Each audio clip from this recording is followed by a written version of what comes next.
Selamat pagi semua. Selamat pagi semua. Nama saya Celeste Lingmi. Boleh panggil saya Celeste. Nama saya Penny Lo Chailin. Boleh panggil saya Penny. Topik yang kami bincangkan hari ini adalah sifat pembimbing yang berkesan. Sifat pembimbing yang berkesan.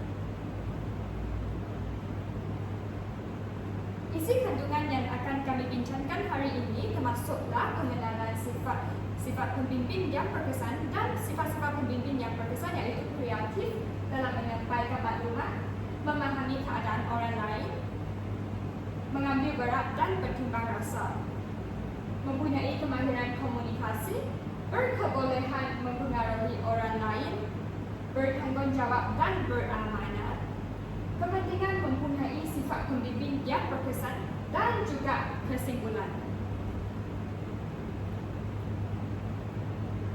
Sekarang, kita akan mulakan topik kami pada hari ini dengan memperkenalkan sifat pembimbing yang berkesan. Pengenalan sifat pembimbing yang berkesan. Sifat pembimbing yang berkesan merujuk kepada ciri-ciri atau kualiti yang dimiliki oleh seorang pembimbing. Dengan mempunyai sifat-sifat pembimbing yang berkesan, pembimbing mampu memberikan bimbingan yang berkualiti dan juga bermanfaat kepada kliennya, terutamanya pelajar. Sifat-sifat pembimbing yang berkesan termasuklah memahami keadaan orang lain, mempunyai kemahiran komunikasi, bertanggungjawab dan beramanah, kreatif dalam menyampaikan maklumat, mengambil berat dan bertimbang rasa, serta berkebolehan mempengaruhi orang lain. Jadi sekarang kita akan sama-sama bincangkan tentang sifat pertama, iaitu kreatif dalam menyampaikan maklumat. Seorang pembimbing patutlah mempunyai sifat kreatif dalam menyampaikan maklumat. Terdapat banyak cara boleh diamalkan oleh pembimbing untuk menyampaikan maklumat dengan kreatif. Contohnya, pembimbing boleh menggunakan teknik bercerita untuk menyampaikan maklumat. Menggunakan teknik bercerita untuk menyampaikan maklumat lebih mudah diingatkan oleh orang lain. Pembimbing boleh menggunakan pengalaman sendiri untuk memberikan konteks yang lebih mendalam dan menarik. Contohnya, pembimbing boleh menceritakan perkara yang mereka nak sampai, seperti cara mereka sendiri menghadapi cabaran dengan mencampurkan dengan pengalaman mereka sendiri, supaya pendidik boleh mengingatkan maklumat ini sepanjang masa. Selain itu, pembimbing juga boleh mengadakan perbincangan kumpulan. Pembimbing yang mendorong pelajar untuk berbincang dalam kumpulan dapat memastikan setiap orang berpeluang untuk terlibat dan berkomunikasi dalam aktiviti-aktiviti. Pembimbing boleh membahagikan peserta-peserta kepada beberapa kumpulan kecil untuk membincangkan topik-topik yang diberikan, topik-topik yang tertentu, dan kemudian berkongsi dengan seluruh kelas atau seluruh orang. Dengan ini, maklumat yang perlu disampaikan akan lebih mudah dipahami oleh seseorang pendidik. Di samping itu, maklumat yang perlu disampaikan akan lebih mudah dipahami oleh pendidik. Di samping itu, teknologi yang semakin pesat pada hari ini perlulah dimanfaatkan oleh pembimbing untuk menyampaikan maklumat dengan kreatif. Memanfaatkan teknologi dalam pembimbingan adalah cara untuk meningkatkan penyampaian maklumat, meningkatkan interaksi, dan memudahkan akses ke sumber daya.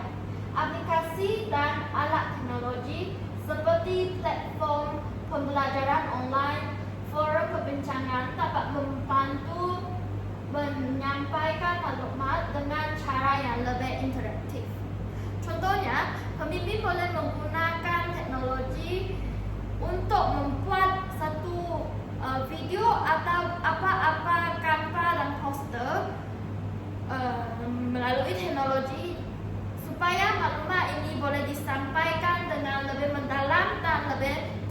benci.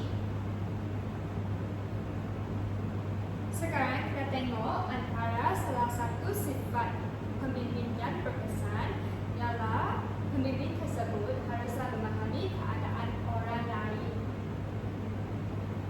Di sini kita boleh nampak terdapat beberapa cara kelak boleh menunjukkan seseorang pemimpin itu memahami keadaan orang lain. Pemimpin boleh menunjukkan dia memahami keadaan orang lain dengan melalui beberapa cara, yaitu mendengar dengan teliti, memberikan ruang kepada kliennya untuk mengekspresi diri, dan juga tidak menghakimi orang lain. Seorang pemimpin perlulah mendengar dengan teliti supaya pemimpin tersebut dapat memahami perasaan dan situasi orang lain, terutamanya kliennya, dengan jelas. Dengan ini, orang lain akan merasa difahami dan didengarkan. Bukan itu sahaja, seseorang pemimpin yang memahami keadaan orang lain akan memberi peluang kepada orang lain untuk mengeluarkan perasaan dan kebimbangan juga emosi mereka. Hal ini dapat membantu individu merasa didengarkan dan dihargai.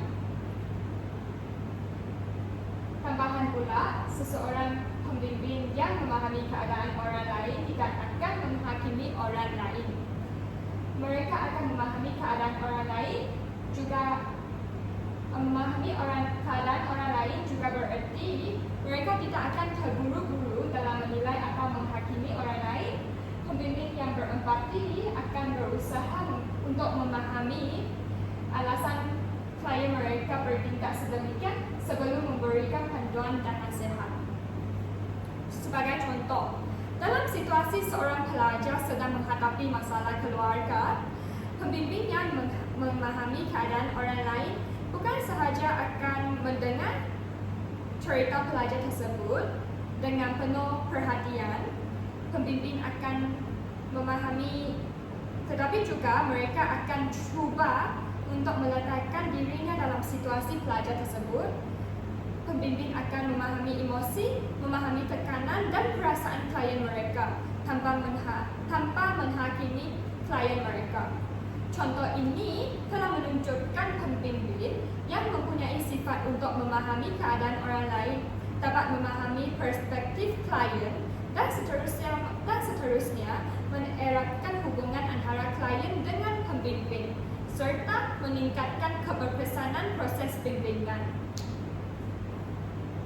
Seterusnya, kita akan sama-sama bincangkan tentang sifat mengambil berat dan bertimbang rasa. Sifat mengambil berat dan bertimbang rasa juga perlu diamalkan oleh seseorang pemimpin. Seseorang pemimpin perlu menunjukkan empati mereka kepada pendidiknya. Pemimpin yang bertimbang rasa menempatkan diri dalam posisi pelajar dan cuba memahami situasi dari sudut pandangan mereka. Sifat ini sangat penting untuk membangun hubungan yang kuat dan mendukung antara pemimpin dan peserta. Pendidik akan lebih menyukai dan menghormati pemimpin yang mengambil berat dan menunjukkan empati kepada mereka. Bukan itu sahaja, pemimpin perlu mewujudkan persekitaran yang selesa kepada pendidiknya.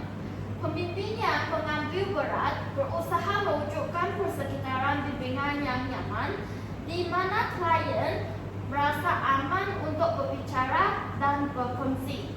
Persekitaran ini memberikan ruang bagi klien untuk berkembang tanpa rasa takut. Dengan ini, pendidik baru dapat meluahkan perasaan dan memberitahu tentang perkara yang telah dihadapi olehnya tanpa apa-apa tekanan, dan inilah pembimbing hanya boleh memberikan bantuan kepada mereka melalui memberi nasihat dan bantuan kepada mereka. Akhirnya, pembimbing perlulah memberikan dorongan positif kepada pendidiknya. Seorang pembimbing yang mengambil berat dan bertimpan rasa akan terus memberikan dorongan positif, terutama ketika klien atau pelajar itu mahu berputus asa atau menghadapi cabaran dan kegagalan. Mereka akan mengingatkan klien tentang potensi dan kemampuan yang dimiliki oleh mereka dan membantu mereka kembali keyakinan. Dengan ini, potensi-potensi dan bakat-bakat yang dimiliki oleh seseorang pendidik, pelajar atau klien tidak akan dikebumikan dan boleh dicukil oleh pembimbing mereka. Sifat pembimbing yang berkesan juga termasuklah pembimbing haruslah mempunyai kemahiran berkomunikasi yang baik. Sebagai seorang pembimbing, kita haruslah mempunyai kemahiran komunikasi yang baik. Dengan mempunyai kemahiran komunikasi yang baik, pembimbing tersebut dapat menyampaikan nasihat dengan jelas kepada kliennya, terutamanya pelajar. Pembimbing yang memiliki kemahiran komunikasi yang baik dapat memberikan maklumat dan nasihat yang mudah difahami oleh orang lain. Bukan itu sahaja, seseorang pembimbing yang mempunyai kemahiran komunikasi yang baik, dia akan mempunyai keupayaan untuk menyesuaikan diri dengan gaya komunikasi yang berbeza. Pembimbing yang mempunyai kemahiran komunikasi yang baik mampu menyesuaikan cara mereka berkomunikasi mengikut keperluan klien.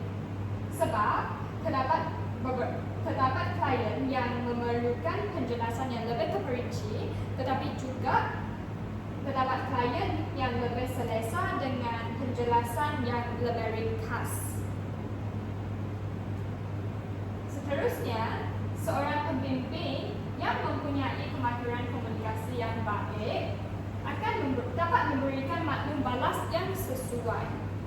Pembimbing yang mempunyai kemahiran komunikasi yang baik dapat memberikan maklum balas kepada kliennya, terutamanya pelajarnya, secara konstruktif.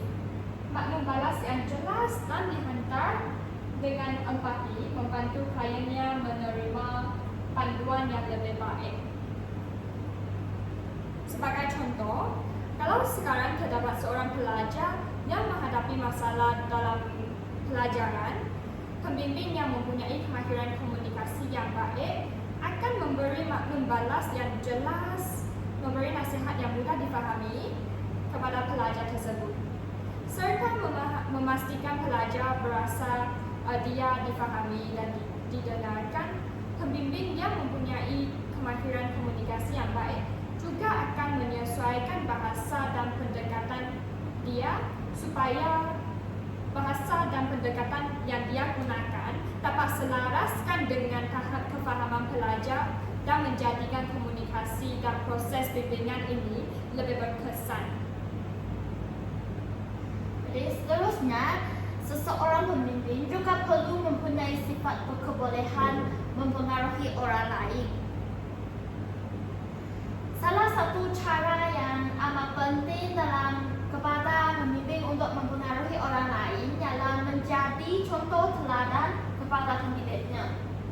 Pembimbing yang menunjukkan perilaku dan sikap yang positif dapat mempengaruhi pendidik melalui teladan dengan menunjukkan tanggungjawab, dedikasi, dan nilai-nilai lain yang baik seperti rajin. Pembimbing dapat mempengaruhi pendidik untuk mengikut jejakannya. Selain itu, pembimbing juga perlu membangun hubungan yang kuat, yang baik dengan pendidiknya. Membangun hubungan yang saling mempercayai dan menghormati antara pembimbing dan pendidik adalah kunci untuk mempengaruhi mereka. Dengan ini, dengan menciptakan ikatan emosional yaitu perasaan, pembimbing dapat lebih mudah mempengaruhi dan memotivasi pendidiknya. Dengan ini, apa-apa yang dibuat atau cakap oleh pembimbing mereka akan mempengaruhi pendidik mereka dengan lebih mudah karena mereka amat mempercayai pembimbing mereka. Dan akhirnya, pembimbing juga boleh menggunakan cerita, memberitahu cerita kepada pendidik mereka sebagai salah satu cara untuk mempengaruhi mereka. Pembimbing boleh menceritakan tentang pengalaman pribadi ataupun kisah kejayaan orang lain yang dapat memberikan inspirasi kepada pendidik. Cerita yang menarik seperti ini dapat menyentuh hati pendidik dan membantu mereka melihat kemungkinan perubahan dalam hidup mereka dan memberitahu mereka bahwa mereka juga dapat berjaya dalam kehidupan mereka. Jadi cerita merupakan salah satu elemen atau unsur yang penting untuk mempengaruhi pemikiran seseorang. Jadi sekarang kita tengok, sebagai seorang pembimbing, kita haruslah mempunyai sifat bertanggungjawab dan sifat beramanah. Pembimbing boleh menunjukkan sifat bertanggungjawab dan sifat beramanah dengan mengambil berat keadaan klien. Pembimbing yang bertanggungjawab akan mengambil berat terhadap keperluan klien dan seterusnya memastikan sesi bimbingan dapat berjalan dengan lancar. Bukan itu sahaja, pembimbing boleh menunjukkan sifat bertanggungjawab dan sifat beramanah dengan menepati janjian dan komitmen. Pembimbing yang beramanah akan menepati janji dan komitmen mereka jika mereka berjanji untuk memberikan bimbingan pada waktu tertentu. Mereka haruslah buat sedemikian. Hal ini boleh menunjukkan bahawa mereka dapat dipercayai dan dihargai oleh pelajar. Seterusnya, seseorang pembimbing yang bertanggungjawab dan beramanah akan menjaga kerahasiaan dan kepercayaan orang lain. Beramanah berarti menjaga kerahasiaan yang diberikan oleh pelajar. Pembimbing tidak boleh membocorkan apa-apa maklumat yang diberitahu oleh orang lain seperti klien atau pelajarnya. Hal ini dapat membantu pembimbing membangunkan kepercayaan mereka dalam diri kliennya yang kuat terhadap pelajar. Sebagai contoh, apabila seorang pelajar menceritakan masalah peribadi yang sedang dihadapi oleh dia, seorang pembimbing yang bertanggungjawab dan bersifat beramanah akan mendengar masalahnya dengan teliti, dengan penuh perhatian dan menjaga kerahasiaan maklumat tersebut dan tidak berkongsi kepada pihak-pihak lain tanpa kebenaran kliennya. Jadi sekarang kami sudah berbincang tentang sifat dan cara-cara mengamalkan sifat-sifat tersebut. Dan sekarang kita perlulah bincang tentang kepentingan sifat pembimbing dan yang berkesan. Yang pertama ialah kepentingan tentang membina kepercayaan.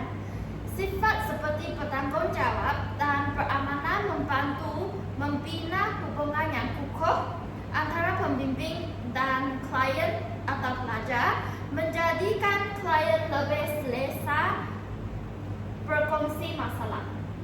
Seterusnya, kepentingan sifat pembimbing yang berkesan juga termasuklah meningkatkan keberkesanan bimbingan dan menyokong pembangunan klien.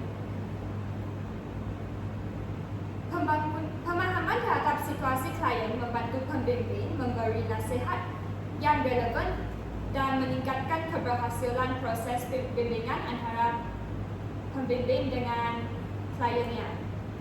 Bukan itu sahaja, kepentingan yang lain juga termasuklah menggalakkan pertumbuhan pendiri klien.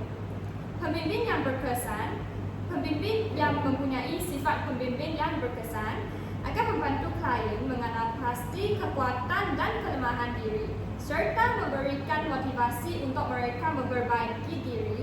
Dengan sokongan yang tepat, klien dapat membina keyakinan dan mengembangkan kemajuran untuk mengatasi cabaran yang dihadapi oleh kehidupan mereka. Jadi mengenai tentang kepentingan meningkatkan keberkesanan pembinaan, kemahiran komunikasi dan kreativiti membolehkan maklumat disampaikan dengan lebih jelas dan berkesan, memastikan klien memahami nasihat yang diberikan. Jadi kesimpulan bagi topik yang kami bincangkan hari ini, kesimpulannya sifat-sifat pembimbing yang berkesan seperti kemahiran komunikasi, pemahaman terhadap situasi klien, sifat bertanggung jawab, beramanah, dan kreativiti dalam penyampaian maklumat telah memainkan peranan yang agak penting dalam membantu klien mencapai potensi diri. Pembimbing yang mampu mendengar dengan teliti, menjaga kerahasiaan, serta menggunakan pendekatan yang kreatif dalam membimbing dapat membina kepercayaan dan hubungan yang kukuh dengan klien. Sifat-sifat ini bukan sahaja membantu klien merasa dihargai, tetapi juga meningkatkan keberkesanan proses bimbingan secara keseluruhan. Inilah merupakan rujukan yang kami orang gunakan setelah kami membuat tugasan ini. Sekian, terima kasih.